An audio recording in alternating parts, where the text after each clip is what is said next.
Well, hello, everybody, and welcome back to Open Day Live. If you're just now joining us, welcome to Open Day Live. My name is John Davis. I'm a third-year student here at Hillsong College, and I am here with Jack and Abby. Hi. So today we're actually going to be talking about student life, either at the Hills campus or the city campus.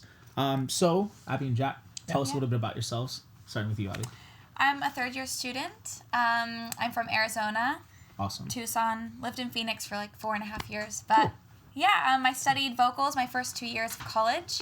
And now I'm studying in my third year. And I intern in the creative, both at City and Hills. Awesome. So does that mean that you're based in the city campus or the Hills campus? So I'm based in the city, Cool. and then I do 1 day a week at the Hills. Awesome. Yeah. Jack, what about yourself? So my name is Jack, obviously. I'm in the Hills campus. I'm doing my second year right now, doing pastoral. And yeah, that's what I've been doing right now, just going through classes. So today we actually have classes and it's pretty good. Nice. Thanks for joining us today. Yeah. Thanks for your time. How did you actually, so starting with you, Jack, how did you actually hear about Hillsong College? And where are you from? Well, I'm from the Philippines. Cool. I didn't mention that. So my worship pastor actually came here like 5 years ago. Huh. So like I learned it from her. And then I went to 2016 Hillsong Conference and they had an info session. So I was there and learned about it. I actually saw you there. Oh, wow. Yeah. Yeah, cool. That's awesome. Nice. And Abby, how did you hear about Hillsong College? So I just finished uni. I got a degree and I graduated in 2015. And I was looking into seminary schools and a few internships in America, and nothing was really catching my eye. And so I went to a women's conference in Phoenix, which is what's now Hillsong Phoenix. Oh, wow. And the next day somebody told me, basically she was prophesying from the stage, and I just knew that there was something more. Yeah. And the next day, this woman, she told me to come to Hillsong College. Awesome. She asked me a little bit about myself. I said I was passionate about learning more about Jesus, and I love music. I didn't really know how to marry the two. And she looked me in the eye and she was like, Abby, you need to go to Hillsong College. It'll change your life. Nice. So, That's awesome. yeah. Great story. There you So you did mention that you just kind of knew that there was something more. Yeah. What has that more looked like while you are here at college? What has your personal college journey looked like? Yeah. For me, I've always loved music, and I've always been passionate about singing, but I never really pursued it until coming here. And there was a lot about Jesus that I didn't know, and there's a lot about my walk with the Lord that wasn't necessarily clicking where I was at. I needed community, and I totally found that here. I needed a place that I could just flourish and grow, and that was a lot of what my first 2 years looked like. It was a lot of personal healing. It was a lot of learning way more about Jesus and the Bible and just getting my foundation solid before moving into what will be my ministry one day. Yeah, that's awesome. Jack, what about you? So for me, the more actually looks really, really crazy because coming from a small church from the Philippines, I came from like church of like 150. And then going here, there's like 3,000 people every weekend and it's massive. Yeah. So it's being here and catching the vibe of like, even though there's a lot of people here, it's still a small church and we're still a community. And you definitely feel that in college. Yeah. Yeah. You know what I mean? Like being through like after doing a year, I only actually planned on doing a year.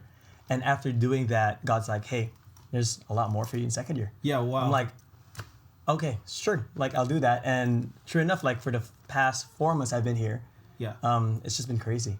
That's awesome. It's been so like God will do things to your life that you would not even understand. Like you wouldn't even think that would happen to you in the best way possible, of course. Yeah. Yeah. So coming from that small church where things are a bit different than how they are around Yeah, here, they're so different. was that a culture shock for you, or how did you find even those first couple months of being in Hillsong Church, being a part of Hillsong College? Was there a bit of a shock for you, or how did you adjust? Oh, it was a culture shock for like the first day, and then the following weeks, like people here are just so nice. You know what I mean? Like it's like sometimes it's so weirdly nice, but it's pretty good. So you go into corridors and you go into church or you even go to classes, and people will say hi to you immediately. You don't need to know everyone, but everyone will make sure that they know you. Yeah. So that was pretty cool that you get to do that, even being part of college and being part of church. You get to connect like what you learn in the classrooms And then you go on Sundays with your serving. Like I did Refresh last year, which like I clean bathrooms, which is pretty fun. Nice. But you get to serve people there. You get to outwork what you learned on the Mondays. Yeah. So that was cool. pretty good. We actually have a question from somebody online. They were wanting to know, so maybe this is for you, Abby. So you've been at the city campus and you also do some things at the Hills. What is the difference between the city and Hills campus? Sure. One of the reasons why I chose City was because it was a smaller campus. And I don't know, I just felt like I needed that, especially coming from, I wasn't really used to the culture yet or anything. And I personally love a small environment. Yeah. So I guess size is the biggest difference, and I guess facilities as well. So, for example, chapels. Like here at the Hills, we have, if you're a frontline vocalist, if you're singing, you have in-ears, and it's awesome. It's a really good skill to have. Yeah. And at the city, we don't necessarily have that, but we're learning different ear training skills that we wouldn't necessarily get at the Hills. So there's pros and cons to both. Yeah. I also love the beach, and we're so close to the beach. Absolutely. It's probably the big Yeah, they're both awesome. Is the coursework any different between the Hills and City? Coursework is the same. The city doesn't offer dance or production. Got it. Or the film and TV streams. So it's only pastoral and worship at the moment. So Awesome. Yeah. Cool. Our next question. Is it hard to adjust once you get here from your home country? So you've already told us a little bit about your journey. What about yours, Abby? Coming from the States, where actually Hillsong, as far as the music and the church goes, it is very well known around that country. Yeah. What has been your experience in coming here? Was there a big culture shock, or did you find yourself adjusting quite easily? I think coming from America, it's a bit easier. Culture-wise, it's a Western country. So there was, as far as majority of culture was quite similar. There is some things like in the Australian culture, it's really sarcastic, and I love that. I love that humor. It's my favorite. So, but it's also a huge melting pot, so much more than where I came from. Yeah. Because Arizona is not as diverse as Australia. You don't say. No. So that was a bit of a, not a shock. I personally love it. And it expanded my worldview immensely. Yeah. So I came here knowing that it would be a little bit different. And I came in with like just full force, ready to learn. Yeah. And my worldview in general has just expanded immensely. Yeah. I think for me too, like in coming here, I'm from Florida originally. So really anybody who moves to Florida, I mean, you usually there's never really many people who are born and raised in Florida. They just kind of migrate down. But I had not been exposed to the rest of the world. Yeah. Like I had been here. Like some of my best friends are Swedish, which I never thought, you know what I'm saying, would happen. But it's just such a melting pot of culture. And you just really learn how to connect in just a different way. Switching gears just a little bit, what does your weekend typically look like, Jack? Okay, so for my weekend, on Friday nights, I serve in the young adults community, which is called Powerhouse. Nice. So we have a young adult service for that, and we just invite people in, local communities, not just college students, and you get to serve them, you get to sing for them, you get to worship with them, and you get to know more of the Australian culture. And then towards the Sunday, I do seating communities. So for the 6 p.m. team, so we unlike Sundays, we have like different services. So we got like 8 a.m., 9 a.m., 11, and 6 p.m. and 5 p.m. That's a lot of services. That's a lot of services. So I serve in one of them. Cool. And I just talk to random people and get them to connect church. The feeling that I had when I first got to church of like, I don't know anyone, I get to be that someone now to get to know that person that doesn't know anyone. So that's pretty cool. That's great. What about you, Abby? What do you typically do on the weekends? Well, third year, I'm creative in general. So it's a bit different from my first 2 years, for sure. But it's kind of nice because, I don't know, when you've been here for a few years now, you have a lot more rapport. So I can go to different services with my creative hat on. And I'm looking for, I guess, just excellence all around in creative. So on a Friday, I serve at Powerhouse in the city. And so that looks like making sure the sound is really good and up to our standard, and making sure vocals sound good, and that the band mix is up to where it should be for the night. And then on the weekends, I service produce, which is, it's a bit hard to explain, but it's basically I sit kind of where the pastors sit with my little earphones on. They're called comms. And you're basically just the communication between all areas of church. Cool. So the pastors, the worship team, TV, pretty much everybody, which is cool. Yeah, that's awesome. That's cool. It sounds like you guys live just pretty full lives with college, with church, and being involved with all those things. Do you have time for fun? Like, what do you do for fun?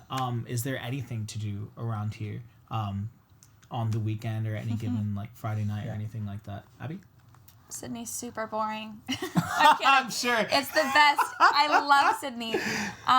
There's always something to do. Yeah. There's new restaurants to check out, which I love. I love the beach. Yeah. There's Luna Park, which is this really cool. It's kind of an amusement park. It's almost like a festival, kind of? It's kind of like a carnival? Yeah, totally. So yeah, there's a lot of quirky, fun things, a lot of hidden cafes, a lot of hidden restaurants. Yeah. Oh, yeah. You can eat till you die. It's the best. And you'll never eat the same meal twice. It's the best. Yeah.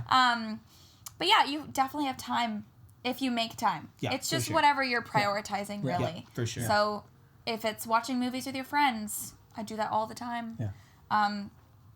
If you have a boyfriend or girlfriend, going on dates. Hello. Like, you can't, it's it's really fun. It's a good life. Jack, what do you do for fun? Oh, we do prayer crusades, and I'm kidding. That's what we do. Prayer crusades. So for me, I'm a city boy from the Philippines. Like, so when I moved here, I went to the hills. So it was like suburbs. I didn't know what to do. Yeah. So on the weekends, I would actually go to the city and spend time there with my friends. But on the lazy days, I would just hang out, have some like house parties with my friends. You know, like watch movies. Yeah. Just do some board games, stuff like that. But it's a lot of fun. So does that mean, because you said you live in the hills, but sometimes you go to the city on the weekends. What does that look like? Is there a commute? Is there a train? Like, how do you get there? How long does it take? Oh, it's like a 45-minute bus ride, and it's so easy. Cool. And like, plus you get to outwork your salvation, talk to the person on your right, stuff like that. So that's pretty cool. Yeah. I have a couple questions here from our live audience, so thanks for asking questions. And if you do have any more questions, feel free to type them because I'm getting them here.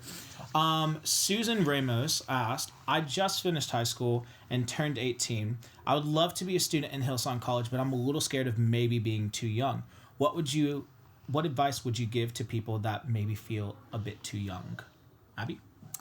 I have a lot of friends who came here straight out of college, and to be honest, I think anybody at any age who comes here, you grow up really fast and you mature so much. So obviously there's the practical things like definitely learn how to do laundry and how to cook for yourself. How to budget. Yeah, the practical things. Yeah. But especially stepping away from your comfort zone, you're going to grow. And I think it's an exponential growth that you wouldn't necessarily find being in your hometown in the comfort of close proximity to your family and immediate friends. For sure. So, I'd say if you are ready to come and you feel like it's what God is calling you to do, just come. And all of the fears and all the doubts and everything, once you get in the groove of, okay, I'm going to just dive in, I'm going to commit to taking in the culture and being a part of it, you'll be fine. Yeah. Can I say something? I feel like the biggest thing that helped me moving here would be like, cause like I have a lot of friends that are 18 here. They just moved out of high school, which is pretty nice. But the biggest thing is knowing that there's support. There's a lot of people going through the same thing as you are. Yeah. And you get to do it with them, and it's the best thing ever. Yeah. Like having that's awesome. Friends. Yeah. I feel like it also should be mentioned that not only do we have students here that are fresh out of high school, they've come and they're ready to go. We also have just a wide span of different backgrounds, cultures, and life. I came specifically after my wife and I had been married. So we had been married for 10 months. We moved here, celebrated our 1-year anniversary in Sydney, which was amazing. But what I found is that in moving here, there was already so much support from the get-go. And that's with married couples, that's with people who are a bit older, like in their 30s and 40s, students that are coming straight out of high school, they're 18 years old. It's just a very supportive culture, which I like. Nobody really gets left behind. True. So Josiah Martin is asking, in regards to just working on weekends or anything like that, how easy is it to get a job, and what type of jobs do most people get? Jack? So personally, like I'm still looking for a job right now, which is pretty good. But I have a lot of friends who've gone through like different jobs, and it's not that hard. You get to work 20 hours, which is like the guidelines you have for your student visa. So that's enough to actually get you through the week, get you through the month. And it really depends on you, like what your background is. If you have background in retail, if you have background in restaurants, in service industry, you can go for that. Yeah. So, yeah. What about you, Abby? Yeah, I personally don't have a job. I get support from my family, but Cool.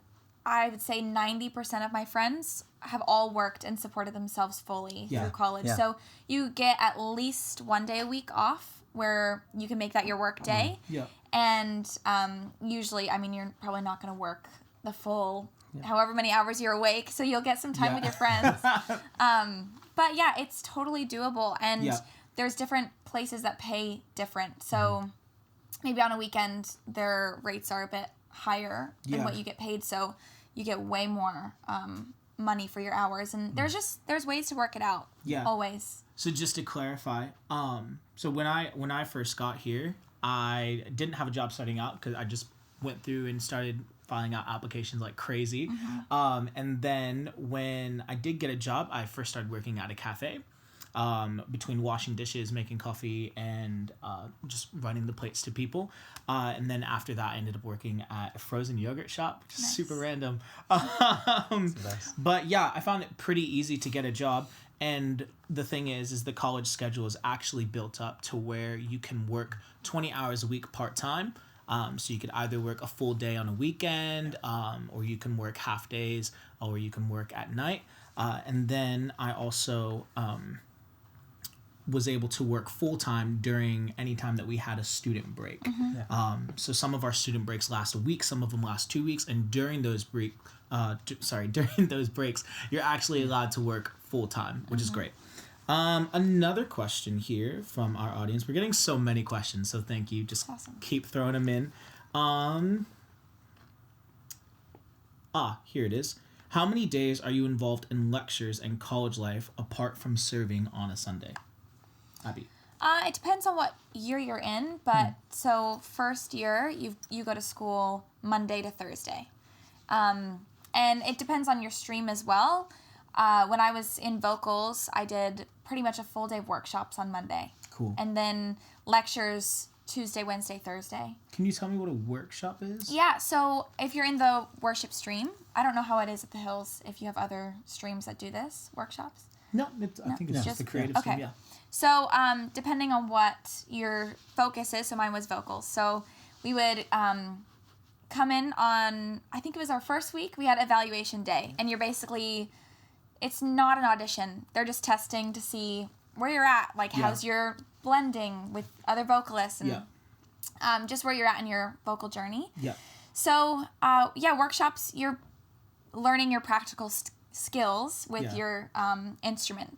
So, it was a lot of fun. Honestly, it was one of my favorite parts of college. Yeah, nice. Because I came to grow, so that's where I got to grow. Absolutely. And Jack, you're in the pastoral stream. The pastoral stream, yes. How many days are you involved in lectures, tutorials throughout the week, apart from serving on a Sunday? It's pretty much the same. So same thing like Mondays. Basically, for the first 2 years, you get 4 days of classes. Yeah. And then when you're in third year, I think you get like 3 days of classes. Is that what happens? Because you get to be with your practicum head more and stuff like that. But for my second year in pastoral, we have from Tuesday to Friday classes, and then Fridays we have core tutorials, which is let me explain it a little bit. Core tutorials are basically where it's like when you're in high school, you have your homeroom. You get to be with this trainer. You get to talk to them about like your feelings and stuff like that, or actually like the actual practical stuff about like team leadership and like what's going on with your practicum or your survey. So, cool. Yeah. So I think this is actually one of the first times that we've even talked about practicum or serving or anything like that. Sure, Can you tell us both where you serve and maybe like what is the journey of serving? So what did you start out with when you first came here? Where are you serving now? Has there been a change, or like has the load changed basically? Sure. Abby? Yeah, so my first year, so coming in, you fill out this survey, and you can fill out areas that you're interested in, skills you already have coming in. So I served in Kids Creative in my first year. So Nice. that looked like being with the kids, you're leading them in worship. It was awesome. I loved it. And I also took a little bit of my spare time on the weekends, which wasn't much, but it was a little. And I sat in rehearsals. Cool. And so that I just wanted to learn way more about how rehearsals ran, Yeah. what creative pastors are looking for, what they're listening for. And so that led me into a change for my second year, which is when I started service producing, and got a little bit involved with the vocal team as well. Cool. And that's where that landed me for third year. So Cool. it's changed a little bit, but mostly just from kids to the main auditorium. Yeah. Awesome. And you're in third year now, Yeah. which is more internship based. Who are you currently interning with? Yeah, so I currently intern with our global creative pastor, Cass Langton. Nice.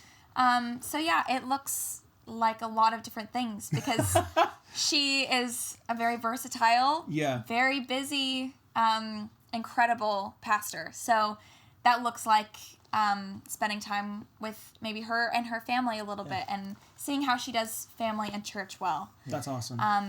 And she's a creative pastor who doesn't necessarily serve on the platform. So it's learning, okay, how do you care for people who are creatives, who That's really good. maybe think a little differently or interact with people a little differently. Yeah. So. Jack, what about yourself? Well, for me, practicum is basically it's just a fancy word for what you do practically, what you learn. Yeah. So for me, when I first got here, I knew that I wanted to do young adults community. So it's called Powerhouse. So what does that look like for me in the week? So on Tuesday nights, we lead a connect. I have another co-connect leader. So we lead this like small community of guys, and we just talk to them about life. And on the weekends, we have Friday night house powers, which is the service that I was talking to you guys about earlier. And then on Sundays, we get to sit with them, do life with them, and get to know them more, and pastorally care for them.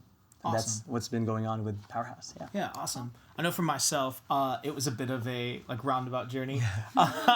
So in my first year, I started serving in creative design. But then I was also serving in the catering team. So that just looked like in the morning when all of our creative team, after they've served on platform, we need food. Like we're so hungry. We spend a good bit of our Sundays just serving however it looks like, whether it be behind the camera or behind a production desk or on stage singing. And so just making food for them. And then also on the weekends, creative design looked like sometimes it was building things. I definitely got my hands dirty. I used some power tools a couple times, so thought it was pretty good. And then in my second year, I started serving in college marketing, which was very random as well. I just started out on like helping out with Instagram, and then it just kind of graduated from there. And I'm still learning so much. And then now it's just kind of combining just everything, whether it be with creative on the weekends or putting my hand to the plow during the week with college marketing. I just found that you never really graduate from serving. Like no matter how glorious it may look sometimes, you never really graduate from serving. There's equal sacrifice all around. We're going to wrap it up here. So I'm so glad that you guys joined us. Feel free to continue joining us throughout the day. We're going to have College Chapel up next, which is the highlight of every week as a college student. We love chapel. So that will be at 11:39, I think is when we're going live, which will be fantastic. But feel free to keep asking questions. We're going to be live all day. Thank you so much for joining us, Jack and Abby. It's been a pleasure. Thanks We'll see you guys around. Thanks, guys.